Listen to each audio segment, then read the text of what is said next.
बिस्मिल्लाहिर्रहमानिर्रहीम। अस्सलामुअलैकुम वरहमतुल्लाहि वबरकातुहू। दोस्तों, कैसे हैं? क्या हाल है? उम्मीद करता हूं कि खैर वाफियत से होंगे। दोस्तों, इस वीडियो में भी जो आप स्क्रीन पर देख रहे हैं, आओ, बैठो, उठो, चलो, जल्दी, दूर, बाजू में, पास में, गांव में, शहर में, यू टर्न, ठोकना, मारना, ठीक है, ये सारे शब्दों का मैं अरबी में इसका मतलब बताऊंगा और इसको कैसे और कहाँ इस्तेमाल करते हैं जुमलों के साथ भी बतलाऊंगा। लिहाजा आप लोगों से गुजारिश है कि वीडियो को आखिरी तक देखिएगा। जैसे कहना हो कि आओ, आओ को अरबी में कहते हैं ताल। ताल का मतलब होता है आओ। ताल का मतलब होता है आओ। अरबी में कहते हैं ताल, हिंदी या उर्दू में कहते हैं आओ। इसको अगर हमें जुमले में बोलना हो तो कैसे बोलेंगे? हम बोलेंगे जैसे अहमद तुम आओ, अहमद तुम आओ। अब अहमद के जगह पे हम कोई भी नाम इस्तेमाल कर सकते हैं। हमने एग्जाम्पल दिया है अहमद तुम आओ, तो कहेंगे अहमद इंतताल, अहमद इंतताल। अहमद का मतलब नाम हो गया और अंत या इंत का मतलब तुम, ताल का मतलब आओ। तो कहना हो अहमद तुम आओ, तो कहेंगे अहमद इंत ताल। जल्दी आओ बारिश आ रही है। अगर कहना हो कि जल्दी आओ बारिश आ रही है, तो कहेंगे ताल सूरा, ताल सूरा या ताल बिसूरा, दोनों बोल सकते हैं, ताल सूरा या ताल बिसूरा। ठीक है। मतर इजी, ताल का मतलब होता है आओ, सूरा का मतलब होता है जल्दी, और बिसूरा का मतलब होता है जल्दी के साथ यानी तेजी के साथ। मतर इज यानी बारिश आ रही है या बारिश हो रही है। ठीक है। तो अगर कहना हो जल्दी आओ बारिश आ रही है, तो कह सकते हैं ताल बिसूरा, ताल बिसूरा मतर इजी, इस तरह बोल सकते हैं। अगला है कि सारा तुम कहाँ हो, मेरे घर आओ। मान लीजिए कोई लड़की है सारा। अब यहाँ पे लड़का या लड़की किसी का भी नाम ले सकते हैं। हमने एग्जाम्पल लड़की के लिए दिया इसलिए ताकि थोड़ा समझ में आए कि लड़की को हम कैसे बोलेंगे। ठीक है। तो सारा तुम कहाँ हो, मेरे घर आओ। हम अगर किसी को बुला रहे हैं उसका नाम लेकर के कि तुम कहाँ हो, मेरे घर आओ, तो कहेंगे सारा इंती वैन। सारा ये नाम हो गया और इंती मतलब तुम, वैन मतलब कहाँ हो। ताल मंजिली, ताल मंजिली, ताल मतलब आओ, मंजिली का मतलब होता है मेरा घर। मंजिल का मतलब घर, और जब मंजिली कहेंगे आखिरी में ली का इस्तेमाल कर देंगे तो हो जाएगा मेरा घर। तो सारा तुम कहाँ हो, मेरे घर आओ, कहेंगे सारा इंती वैन ताल मंजिली, ऐसे बोलेंगे। वही अगर लड़का के लिए बोलना है, मान लीजिए जैसे पीछे मैंने अहमद नाम दिया, तो कहना हो अहमद तुम कहाँ हो, मेरे घर आओ, तो यहाँ पे इंती नहीं बोलेंगे, यहाँ पे बोलेंगे अहमद इंत वैन ताल मंजिली। बैठना, बैठने को अरबी में इजलिस कहते हैं, गाद कहते हैं। दो अल्फाज हैं जो इजलिस और गाद, ये दोनों अल्फाज बैठने के लिए इस्तेमाल किए जाते हैं। अगर हमको कहना हो कि तुम बैठो कुर्सी खाली है, तुम बैठो कुर्सी खाली है, कोई आदमी हमारे साथ में है और खड़ा है, तो हम कहेंगे तुम बैठो कुर्सी खाली है, तो कह सकते हैं इंत इजलिस, इंत इजलिस किरसी फादी, किरसी फादी इंत इजलिस। अब इजलिस के जगह पे हम चाहें तो गाद भी बोल सकते हैं और इजलिस भी बोल सकते हैं। जैसे इंत गाद या इंत इजलिस। इंत का मतलब तुम, इजलिस या गाद का मतलब बैठो, किरसी मतलब कुर्सी, फादी का मतलब होता है खाली। तो कहना हो कि तुम बैठो कुर्सी खाली है, या तुम बैठो कुर्सी खाली है, ऐसे किसी भी तरीके से बोल सकते हैं। तो अरबी में कहेंगे इंतगाद कुर्सी फादी। वैसे कुर्सी बोलेंगे तो भी चलेगा, किरसी बोलेंगे तो भी चलेगा। आओ मेरे पास बैठो। अगर कहना हो आओ मेरे पास बैठो, तो कहेंगे ताल गाद अना गरीब, ताल गाद अना गरीब। ताल का मतलब होता है आओ, गाद का मतलब बैठो, तो ताल गाद भी बोल सकते हैं या ताल इजलिस भी बोल सकते हैं। अना गरीब यानी मेरे पास में, अना गरीब यानी मेरे पास में, ऐसे बोल सकते हैं। ताल गाद अना करीब यानी आओ मेरे पास बैठो। तुम सब क्यों बैठे हो? तुम सब क्यों बैठे हो? जैसे हम कहीं हैं, कोई काम करें बैठे हैं, कोई मुदीर आता है, कफील आता है, बोलता तुम सब क्यों बैठे हो? तो कहेगा अंतुम लेस इजलिस, अंतुम लेस इजलिस या अंतुम लेस गाद। गाद भी बोल सकता है, इजलिस भी बोल सकता है। अंतुम का मतलब होता है तुम सब, अंत का मतलब तुम और उसमें म मिला देंगे आखिरी में, तो अंतुम यानी तुम सब, तुम सब। लेस का मतलब क्यों, इजलिस का मतलब बैठे हो, या गाद का मतलब बैठे हो। अंतुम लेस गाद या अंतुम लेस इजलिस यानी तुम सब क्यों बैठे हो। तुम सब क्यों बैठे हो, इसको बोलने का दूसरा भी तरीका है। लेस अंत कुल्लो गाद जमी आ, लेस अंत कुल्लो गाद जमी आ या लेस अंत कुल्लो इजलिस जमी आ। अब यहाँ पे जमिया का इस्तेमाल हमने इसलिए किया कि आदमी अब यहाँ पे कह रहा है लेस अंत, लेस अंत, अंत का मतलब तुम हो गया, और लेस का मतलब क्यों, कुल्लो का मतलब सब, यानी तुम सब गाद जमीआ यानी बैठे हो जमा होकर। जमिया का मतलब जमा होता है, तो जमीआ यानी जमा होकर के क्यों बैठे हो, ऐसे आदमी बोलता है तुम सब क्यों बैठे हो। तो लेस अंत कुल्लो गाद जमीआ ऐसे भी बोल सकता है।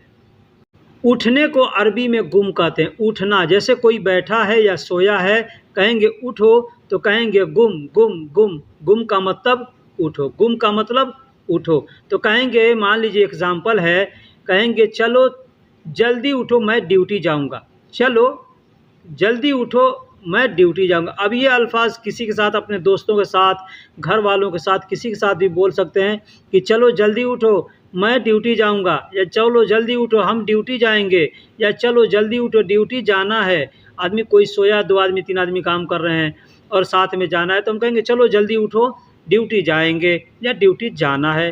तो एग्ज़ाम्पल हमने दिया है, चलो जल्दी उठो मैं ड्यूटी जाऊंगा। तो कहेंगे यल्ला गुम बदरी, यल्ला यल्ला यल्ला, यल्ला मतलब जल्दी जल्दी, यल्ला मतलब चलो चलो, गुम बदरी यानी जल्दी उठो, गुम बदरी जल्दी उठो। गुम का मतलब उठो, बदरी का मतलब जल्दी। अनारोह दवाम, अनारोह दवाम, अनारोह यानी मैं जाऊंगा, दवाम यानी ड्यूटी, काम करने। ठीक है, तो यल्ला, यल्ला का मतलब होता है चलना। ठीक है, यानी जल्दी के लिए इस्तेमाल किया जाता है। यल्ला का मतलब जल्दी के लिए इस्तेमाल किया जाता है।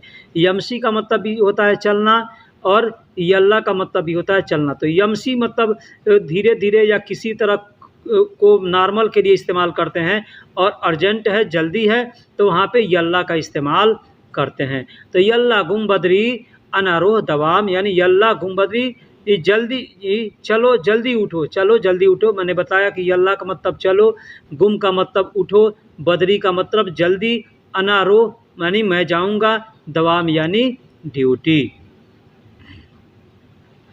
तुम बोलो उसे उठने को, तुम बोलो उसे उठने को। अगर आदमी नहीं उठता है तो किसी से हम कहते हैं कि तुम बोलो उसे उठने को, तो कहेंगे तागुल तागुल तागुल यानी तुम बोलो, तागुल यानी तुम बोलो। ता का मतलब तुम, और गुल का मतलब बोलो या कहो या बताओ, तुम कहो, तुम कहो। लहू अन यस्तिगद, लहू अन यस्तिगद। अब यहाँ पे देखिए, उठने के लिए हमने एक नया लफ्ज़ यहाँ पे इस्तेमाल किया है। ठीक है, गुम का मतलब मैंने पीछे बताया, उठने को अरबी में गुम कहते हैं। यहाँ पे एक और अल्फाज हमने दिया है यस्तिगद। यस्तिगद का मतलब भी होता है उठना।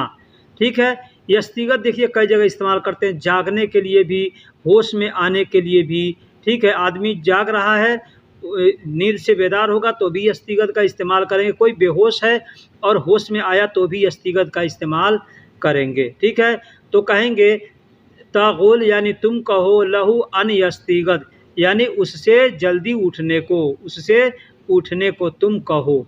ठीक है, ऐसे भी बोल सकते हैं।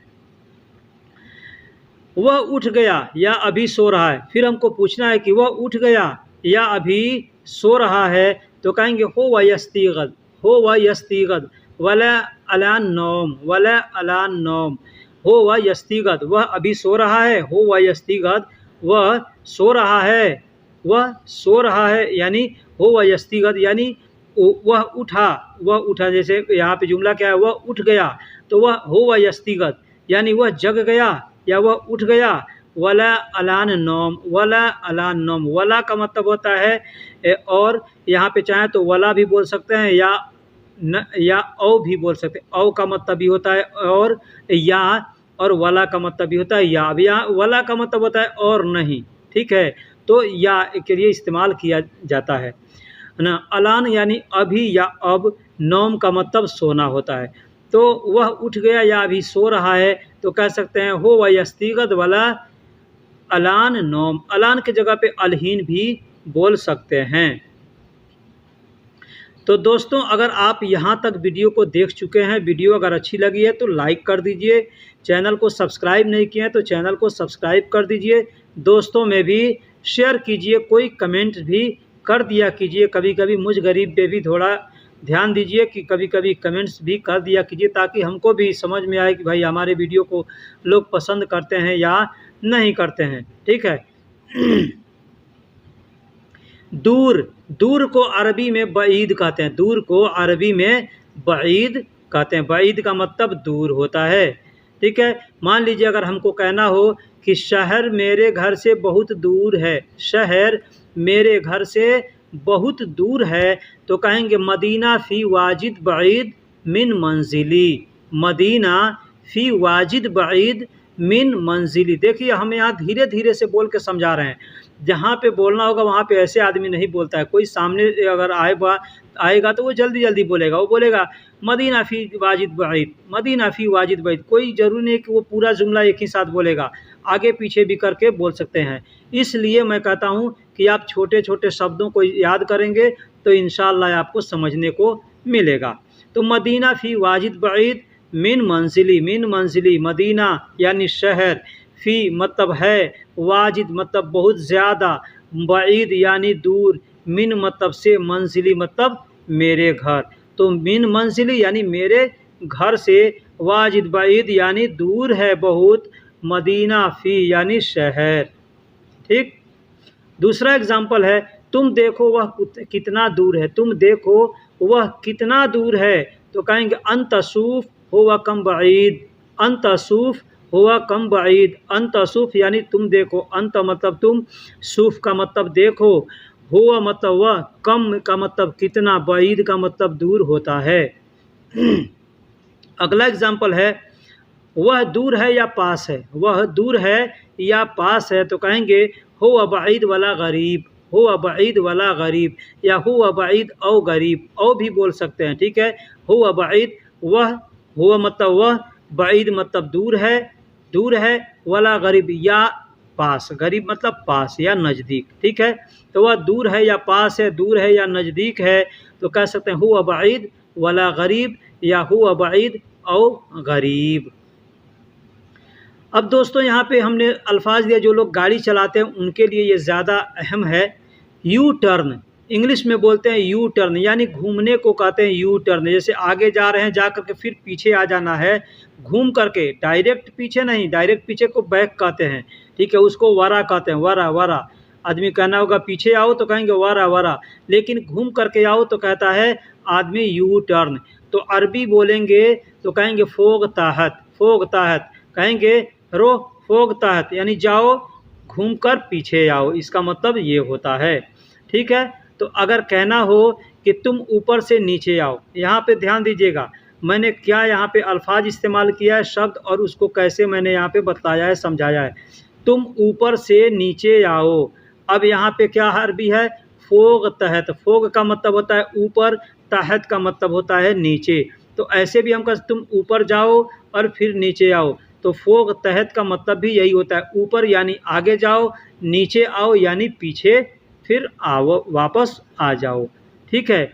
तो कहेंगे अंत फोग मिन तहत ईजी। अब यहाँ पे पूरा हम ये एक जुमला दे दिए हैं, लेकिन अगर किसी को कहना है कि वापस आ जाओ घूम करके, जैसे ड्राइवर हैं, आप गाड़ी चला रहे हैं, आपका कफील फ़ोन किया कहाँ हो, तो फला जगह, तो आदमी कहेगा फोग तहत, फोग तहत यानी यू टर्न आ जाओ, यू टर्न आ जाओ यानी वापस आ जाओ, इसका मतलब ये भी होता है। सिर्फ कह देगा फोग तहत तो आपको मतलब वापस आ जाना है। या आपके साथ कफील बैठा है तो कहेगा फोग तहत यानी यू टर्न लो, उसका मतलब ये भी कहेगा यू टर्न लो यानी फोग तहत, आगे से घूम जाओ, ठीक। यू टर्न, अब यहाँ पे देखिए हमने यू टर्न या वापस, अब यहाँ पे दो शब्द हमने दिया, फोग तहत यानी यू टर्न, वापस यानी ईर्जा, वापस यानी ईर्जा या रज्जा दोनों बोलते हैं।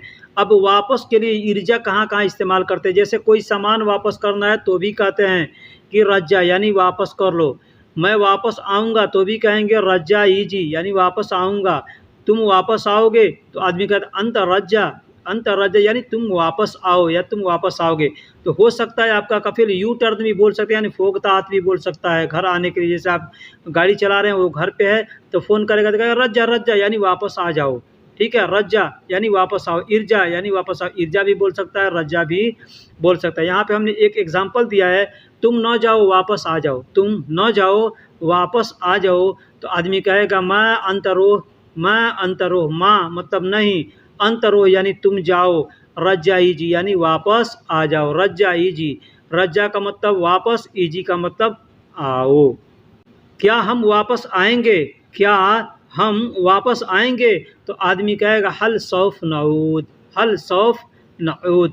हल का मतलब क्या, हल का मतलब क्या होता है, सौफ नऊद यानी हम वापस आएंगे, सौफ नऊद का मतलब होता है हम वापस आएंगे। ये नया शब्द है आपके लिए, हो सकता है नया हो, जो लोग जानते होंगे उनको मालूम होगा, लेकिन जो नहीं जानते उनके लिए नया है, तो इस पर आप ज़्यादा फोकस कीजिएगा। हो सकता है कोई आदमी आपसे इस ऐसा लफ्ज़ बोल दे, ठीक है। तो क्या हम वापस आएंगे, हल सौफ नऊद ऐसे बोलेगा। इसको दूसरा तरीका है बोलने का, नहना रज्जा ईजी, नहना, अहना, हन्ना, ये तीन अल्फाज है जो हम के लिए इस्तेमाल किया जाता है, नहना, हन्ना या अहना। तो अहना रज्जा ईजी या नहना रज्जा ईजी या हन्ना रज्जा ईजी, ये तीनों कोई बोल सकता है। रज्जा का मतलब मैंने बता रहा हूँ पीछे से कितने देर से, रज्जा का मतलब वापस होता है, ईजी का मतलब आना होता है। अब यहाँ पे ठोकना या मारना, ये भी अहम चीज़ अल्फाज है, ठीक है।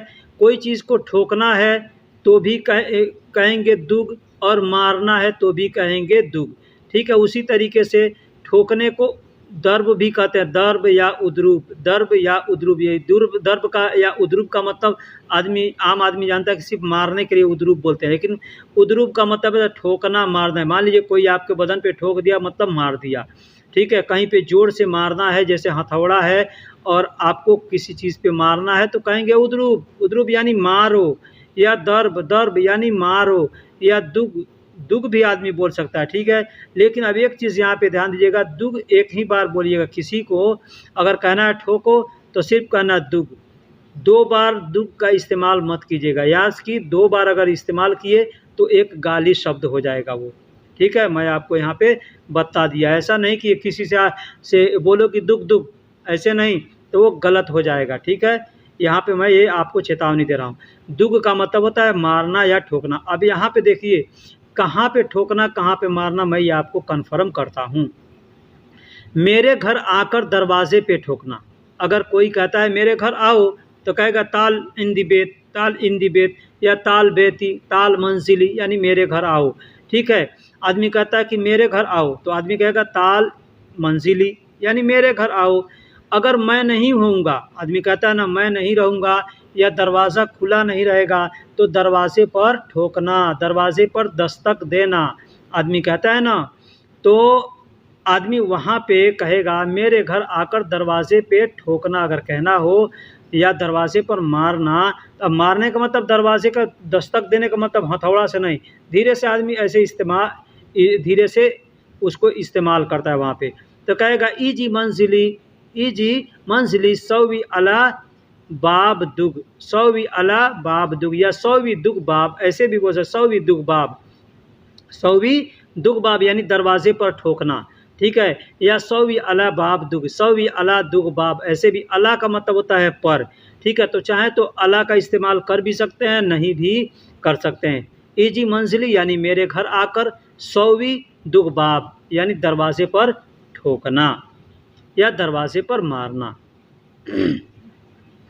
तुमने क्यों मारा, अब यहाँ पे है झगड़ा वाली बात। अगर कोई कहता है तुमने क्यों मारा, तुमने क्यों मारा, किसी को आपने ठोक दिया या दरवाजे पर या गाड़ी पर या किसी के जिस्म पर, तो आदमी कह सकता है तुमने क्यों मारा, तो वहाँ पे कहेगा लेश अंत उद्रूब, लेश अंत उद्रूब या लेश अंत दर्ब, लेश अंत दर्ब क्यों मारा। देखिए मैं आप अरबी के लफ्ज़ों को ध्यान दीजिएगा कि अरबी में किस लफ्ज़ को मिलाकर किस हर्फ से ये लिखा गया। जैसे उद्रूब, अब हमने हिंदी में उद्रूब लिखा है, लेकिन अरबी में आप देखिए कि कौन से लफ्ज़ को इस्तेमाल किया गया है, तो आपको समझ आएगा। अगर आप उर्दू पढ़े होंगे तो आपको जल्दी समझ में आएगा कि भाई हमने ये अल्फाज तो पहले पढ़ चुके हैं अपने देश में उर्दू में। ठीक है, तो तुमने क्यों मारा, तो लेश अंत उद्रूब ऐसे बोल सकता है। यहाँ जोर से मारो, अब आप काम करें, लोहा लकड़ का काम कर रहे हैं, तो कोई बोलेगा हथौड़ी से मारने को तो कहेगा दुग हिनाक बिसूरा, दुग हिनाक बेसूरा या दुग हिना बेसूरा। अब जहाँ पे मारना है यहाँ पर मारो, वहाँ पर मारो, उस पर मारो, ऐसे जो आदमी कहना चाहता है वहाँ पे कह सकता है। तो बिसूरा का मतलब होता है जोर के साथ, बिसूरा, सूरा का मतलब होता है जोर, तेज़ या तेज़ी। ठीक है, और बी सूरा कहेंगे तो मतलब बी का मतलब होता है साथ, तो तेज़ी के साथ या जोर के साथ या ताकत के साथ। ठीक है, मारना है तो कहेगा दुग हिनाक, यानी यहाँ मारो, बिसूरा यानी तेज़ी के साथ या ताकत के साथ। अब दोस्तों यहाँ पे है शहर और गांव, दोनों को हमने एक जगह दिया है, शहर और गांव को। तो गांव को अरबी में कहते हैं गरिया। अब यहाँ पे आप अरबी का लिखावट देखिएगा, वहाँ पे लिखा है करिया, बड़ा काफ से करिया। और शहर को कहते हैं मदीना। मदीना तो एक शहर है जहाँ पे मस्जिद नबवी है, लेकिन मदीना का मतलब होता है शहर। ठीक है, एग्ज़ाम्पल यहाँ हमने दिया कि तुम गांव में रहते हो या शहर में, हमने यहाँ पे दोनों अल्फाज एक साथ इस्तेमाल कर दिया है, गांव और शहर। तो कहना हो कि तुम गांव में रहते हो या शहर में, तो कहेंगे अंत सकन फ़ी गरिया और मदीना। अंत सकन यानी तुम रहते हो, गरिया फ़ी यानी गांव में, गरिया फ़ी यानी गांव में, या फ़ी गरिया मतलब गांव में, और मदीना या शहर में। तो ऐसे बोल सकते हैं अंत सकन फ़ी गरिया और मदीना, यानी तुम गांव में रहते हो या शहर में रहते हो। लिखने के लिए करिया लिखते हैं अरबी में, लेकिन बोलने के लिए लोग लोकल लैंग्वेज में गरिया बोलते हैं। तुम्हारे गांव से शहर कितना दूर है, तुम्हारे गांव से शहर कितना दूर है, तो कहेगा आदमी अंत गरिया मिन कम बईद मदीना। अंत गरिया यानी तुम्हारे गांव, मिन मतलब से, कम बईद यानी कितना दूर है, मदीना यानी शहर। गांव अच्छा है या शहर अच्छा है, आदमी कहता है ना गांव अच्छा है या शहर अच्छा है, तो अरबी में बोलेंगे गरिया कोइस फ़ी औ मदीना। गरिया कोइस यानी गांव अच्छा है, फ़ी औ मतलब या मदीना, मदीना यानी शहर, यानी गांव अच्छा है या शहर अच्छा है। तो दोस्तों वीडियो कैसी लगी आप हमें कमेंट बॉक्स में ज़रूर बताइएगा। कुछ अगर कमी रह गई है, गलती हुई है, आप हमें कमेंट बॉक्स में भी बताइएगा। ठीक है, इस तरीके से आप अगर अरबी सीखना चाहते हैं तो आप बराए मेहरबानी चैनल को सबसे पहले सब्सक्राइब कर लें, वीडियो को लाइक कर दें और अपने दोस्तों में भी शेयर करें, दोस्तों को भी सीखने का मौका दें। फिर मिलेंगे किसी अगले वीडियो में, तब तक के लिए अल्लाह हाफिज़, सलाम अलैकुम।